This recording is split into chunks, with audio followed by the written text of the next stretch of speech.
I'm just going to give a very, very quick presentation. Unfortunately, one of our speakers couldn't make it today, so I'm going to give just a very brief introduction to what's happening. Richard's given you a very good introduction to what's happening in the UK. I'm going to talk about some other areas in the world where things are happening. Take on board what Richard said about confidentiality, because there's a lot of things happening in the UK marketplace at the moment. Richard was very diplomatic in the way he said that. Come and speak to myself or to Richard certainly afterwards. There is a lot happening, and it's some very interesting things happening, and I'll talk about that more in a minute. 2 seconds a slide. All the slides, by the way, will be available afterwards, so you don't have to make lots of notes. Just to explain who the Human Chain is, we're a UK-based management consultancy. We provide a lot of expertise in the mobile and also the wireless world. We do a lot of work in other wireless technologies such as Zigbee, etc. We provide a flexible and focused delivery approach, and we've got 20 plus years. I myself have been to 23 years in the business and delivering real value to customers. Yeah, a lot of work in, as we said earlier, in North America, Europe, and also in the Middle East, and some work in Asia Pac as well. Our core competence is really helping customers exploit the technology. So it's not the technology itself, even though we understand. And I think last night some of the people at dinner thought that perhaps myself are a bit of a tech head. I sit, and most of my guys and girls sit between technology and business. It's about exploiting the technology. You don't have to know everything that goes on inside the engine in your car to be able to drive your car. Think of it in that way. Yeah, you don't have to understand how the aeroplane takes off to be able to sit and use the service. Yeah, and I think one of the other ones is that we've been working this is our 5th year working on NFC. Now, that sounds a long time, but one of the things to say is that NFC and contactless has been around for a long time. It's just starting to use it in different form factors. You know, as I said earlier, a lot of people are using it. It doesn't matter what the form factor is. It's using the same technology. The same chipset, which is in this device, is the same chipset as is in this device as well. And I think a lot of people really understand we're not talking about something brand new. We're talking about reusing existing technology. So, really, what I want to just briefly make you think rather than anything else, and that's one of the reasons I'm here, is it's about making NFC work. So it is about competitive ecosystem players working together. So that's mobile network operators, that's banks, that's technology providers. We've got some of them in the room here today. So that's trusted service managers, SIM, card suppliers, other technology providers within the ecosystem. And also service providers, and I include people like transit operators, retail merchants, other types of merchants, ferry companies, toll operators, private road operators, those people. You've got to work together, but they are competitive. So it's about bringing those people together to work in a way that is beneficial for them, yeah? And it's also, another thing is it's not just about payment. I know we've got a lot of payment people here, but it's about other services. And it's also using these and this in the right proportions, listening to other people, other ecosystem players, and understanding what their business drivers are, what their business needs are, what their barriers are as well. It's working together in that sort of collaborative way. And this session is about that. And I'll talk about how the other partners are working in other parts of the world in a minute. But not just about payment, it's also about ticketing and transit, which has been covered by the previous speakers. It's about physical access as well. A lot of people using plastic cards and either Prox cards or 14443 type of cards to gain access into commercial buildings and also into private buildings. Very important indeed. But it's also about access into stadium and other places. If you think about it, physical access, there's lots of different types. Loyalty. We touched on, a couple of the guys have already touched on loyalty. Loyalty is big business. It's about driving more revenue. It's about higher usage. Richard touched on the usage figures. I can quote you, if you want to talk to me after, there's lots and lots of usage figures in the States. I've met the 2 biggest food retailers in the world in the last few months. They are interested in one thing, and that is getting you to have individual messages into your mobile handset to drive more revenue through their tills. That is what they're really interested in, and they'll do that with a combination of payment, loyalty, vouchers, coupons, offers, and they want to catch and connect to you. And they see the mobile phone and NFC as part of that change, a major change in the way that they actually relate to you as the end consumer. You know, if you think about it, you know, the amount of above-the-line advertising that goes on in the world. Talked to Nike late last year in the States. billions of euros and dollars they spend on above-the-line advertising. They want to actually measure that advertising by connecting direct to you as the end consumer, and they want to see some form of return on that. So they want it to get to the level, they want to be able to use other form factors to start to do that, yeah? Multi-purpose cards, mobile applications, yeah. Smart posters, that's another driver. I should be able to arrive here. I should be able to use a smart poster at the airport to get my metro ticket, get the application, buy a ticket to travel for the week I'm here, those types of things, yeah. And that is starting to happen. You're seeing that in the London Underground. You're seeing that in BART in San Francisco as well. The use of the combination of smart posters as well as other contact technology to really start to drive interaction and also, again, payment, yeah, but also information services, a lot about information services, yeah. And the other thing is a really important bullet point is about, in additional to, it's not just about payments, also using it with existing mobile services and also future mobile services such as mobile television, mobile advertising, which we've touched on already. But there's also a whole range of other services that the mobile network operators want to start to bring to market, rich, as they call it, services, yeah. And as I talked about earlier on, it's about charging for those services as well. And it's not just about the mobile form factor. We talked about cards, watches, fobs, stickers, micro SD cards. These things are real and they all work. And people have talked about some of these are coming to market, and they might be nascent, as they call it, or new technology. But we're testing at the moment micro SD cards. I can tell you that the SD cards actually do work in form factors. It's been proved by a number of people. It's now bringing it into a different type of form factor. All of these have a place. Some are threats, some are opportunities, but they all need to be embraced to really take on the marketplace. I don't know if this would be fair to say, but Turkey appears to me to be a country that would love to embrace NFC if it could find enough business cases that could be implemented with enough operators and players willing to get involved. Do you have the same opinion? Yes, I mean the network operators have been present today. The technology providers who provide infrastructure to both banks and to the mobile network operators are really keen to actually drive into mobile NFC.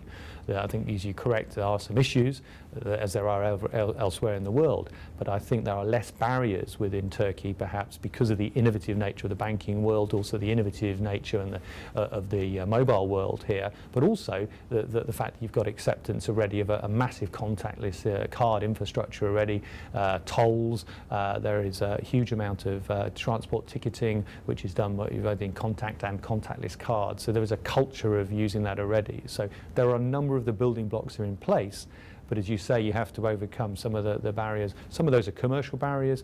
Very few of them are really technical. The technical is really there or thereabouts, as we probably say, but in fact it's much more about commercial. And then we're into cooperation, and it's how these guys work together, the different ecosystem players, how they work together to overcome those barriers. And it may be that they have to eat them small little incremental steps to get there.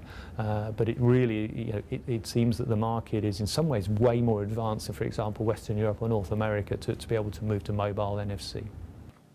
Okay, let's talk a little bit about other NFC corporations going on in the world. Some of this is public knowledge, some of this is coming out in the marketplace, but it's there is a lot of things happening. Some you see above the line, some you see below the line. So France, their approach is very much, and we have a gentleman here from France today who can talk to you more about the cooperation and how they're working together. But the idea is that they are working together in a structured approach. It is more complex, which obviously takes time to bring things together. But the idea is that they have forums and associations, and they're working together to drive it. But it's more real life. It's more as it should happen in the end. So it takes more time to get things working together. So it's difficult commercially because there's a lot of commercial interests and differences. But technically, it's coming together. And they announced a couple of weeks ago that the first, in inverted commas, trial, but really it's what we might call, certainly in the mobile industry, a soft launch, is going to take place in Nice in Q1 next year in the south of France, and that will be real. and it will be the 3 French mobile network operators, it will be transit authority, it will be multiple banks, it will be multiple merchants, loyalty card applications, food retailers. So it is big, but it is limited numbers. And the good news is I can say is that we believe that there will be 3 mobile handsets from different manufacturers which will all be used. So we're starting to see that it really will. The next one is what's happening in the US. How many people in the room have experience with the US market at the moment going on in contactless? None. Okay. I just want to gauge that and whatever.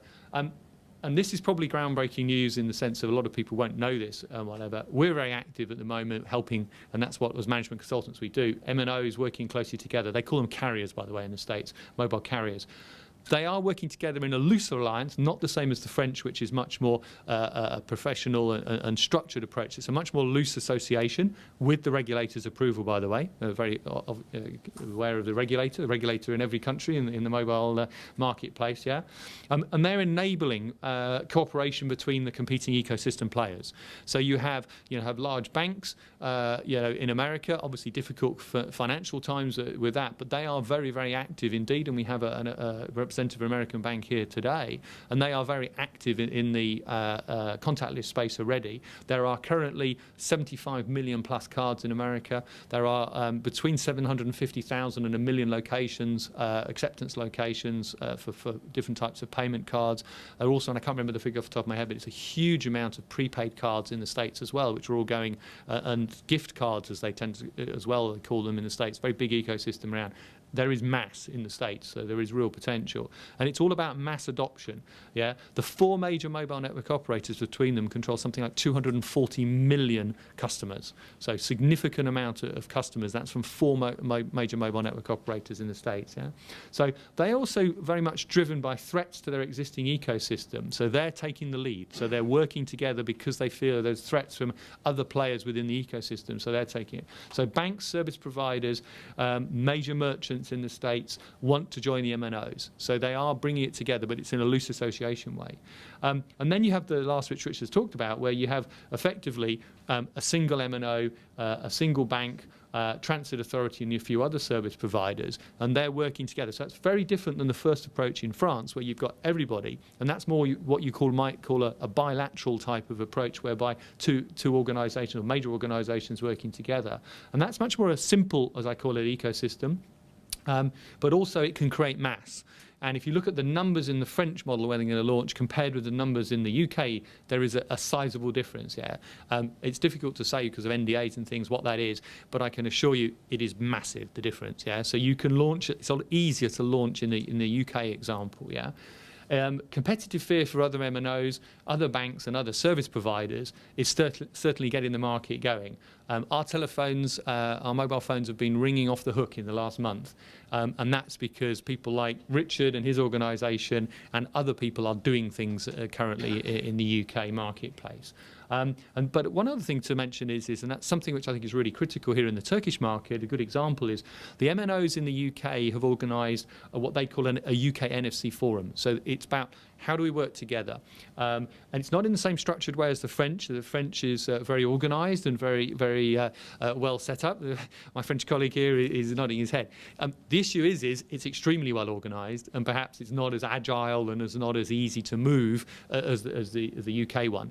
The other thing is that the UK one is based on what happened before about SMS interoperability, about the introduction of MS into the UK marketplace, whereby they realised that the benefit to everybody together is that they have to work together to make it completely interoperable. And that is one thing that we sense here, we had a lot of meetings here yesterday here in Turkey, is that you guys have to work together, and competitively and historically you may not have done that in the past, but when it comes to enabling, and that's what NFC is about, it's an enabler, is actually about working together. I'm sorry to keep harping on, but it is about working together. The UK network operators, the UK is the most competitive mobile phone market in the world.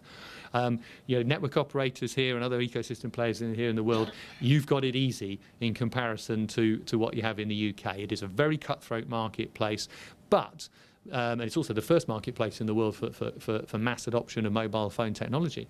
But it means that they have to work together to actually create compelling, again, propositions, but also to make the business work internally, and also to create some form of differentiation, some different types of service offerings to the customers, and that's really, really important.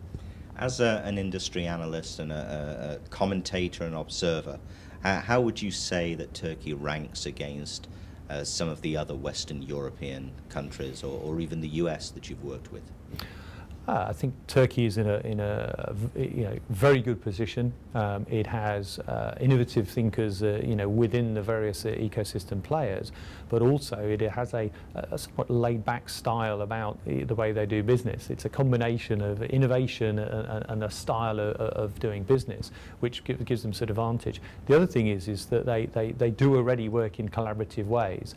They are not as structured in the way they work together, perhaps as, say, the French people who are developing NFC, mobile NFC, where they have a fully structured committee stages, and they create specifications, and then they implement those specifications, and then they try and do it so that you're creating a real environment from day one. Here they try things out. And they're willing to put some effort and commit some funding towards actually doing innovative type of pilots. But they don't lose the ultimate goal, which is to provide the compelling customer experience. But they also realize there has to be a real business case for the ecosystem players, and you have to marry those two together to actually really make something which works for all the parties within the ecosystem. So in that sense, in the UK, we also have a slightly different type of approach. It's not as structured, and it's much more bilateral, companies working together to drive the marketplace. In the US, the issue in the US is it's mass. Very, very big number of cards issued in the United States of America, huge amount of mobile phones in the US. So to get critical mass, and all of the companies in America want to go critical mass, they have to be a little bit more structured in the way they approach it. So it's a bit sort of a halfway between perhaps a France and a Turkey. Turkey is a smaller marketplace, and therefore there is more agility within the marketplace. But also there is a culture to do, a culture to actually want to do things. You see that in the street, you see that in shops and in restaurants. It has a very can-do type of attitude about both in individuals and also in business here. So what is required? Cooperation commercially, cooperation technically, and it's really important, and something I want to stress, is a will to drive new business models with revenue opportunities. Yeah, there's also some savings to be had as well. A lot of people forget the savings. It was mentioned earlier on by Berchin about what is the cost of actually issuing one of these, the total cost of management of sending out these devices. It's quite interesting when you look, and we're lucky because we see multiple worlds. We see the financial sector and we see the mobile sector. The actual total cost of ownership of these two devices is roughly the same over a 3-year period. And people don't necessarily, I think, understand that. If you think about that, it's about getting this out into the hand. I mean, again, we're back to innovation. In Turkey, I can go into a bank here in Turkey, and I can get a credit card from that bank. There is issuance in the actual individual banks. That is unheard of in other parts of the world. And I have to phone up, and I'm a Barclays customer. It's my own personal card, it's a real card.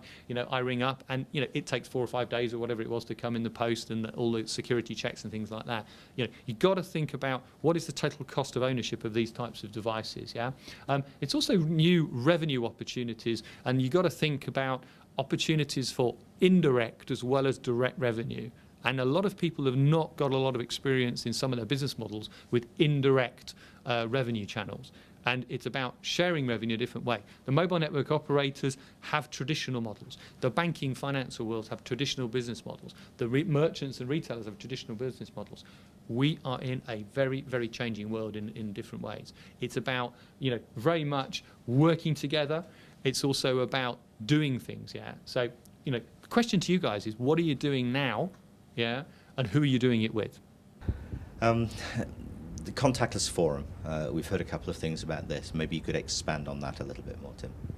Okay, a number of the industry players have mentioned during the sessions today during the roundtable, that they would be interested in taking from where we've been today, which is talking about the issues, talking about working together, to actually trying to bring together the real industry players, all of the banks, all of the card associations, all of the technology providers, both in plastic form factor and also in mobile, to actually bring together the mobile network operators, some of the merchants, the transit operators, to actually start to say, right, how do we make this work commercially?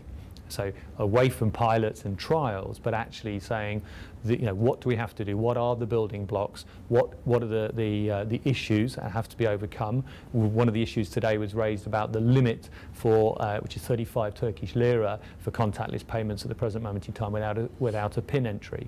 So is that limit too low? Does it have to be raised? Who takes the risk, etc. from that? So one of the things that we will now try and do is put together a loose association of some of these people to actually try and create some form of contactless forum for Turkey. And we will be going out to the invited members today, and also other people who have not been able to attend today, to see whether or not we can try and actually create some form of formal contactless Turkey forum. What kind of time frame could we expect for that?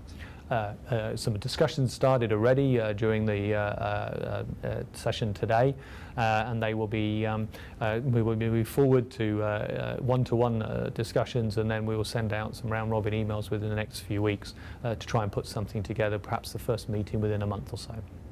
And if somebody's watching this and they're interested in taking part in something like this, how would they make contact? If you wish to get involved, the way to do it is to hit the link which is on the website here, and we will come back to you with details about how we're going to move forward.